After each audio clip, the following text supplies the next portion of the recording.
ఒకరోజు దేవుడు సముద్రం ఒడ్డున నివసించే ఒక పెద్ద మనిషిని చూడటానికి వెళ్లారు. ఆవిడికి భర్త లేడు, పిల్లల్లేరు, కనీసం వచ్చి పలకరించే నాదుడు కూడా లేడు.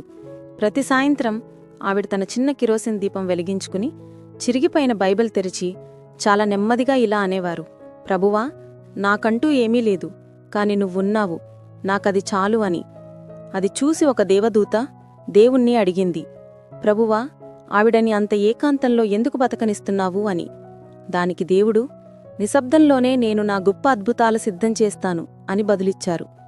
కొన్ని వారాల తర్వాత ఆ ఊర్లో ఒక పెద్ద తుఫాను వచ్చింది. ఆవిడ చెక్క ఇల్లు మొత్తం పాడైపోయింది. పైకప్పు ఎగిరిపోయింది. ఉన్నదంతా గాలిలో కొట్టుకుపోయింది.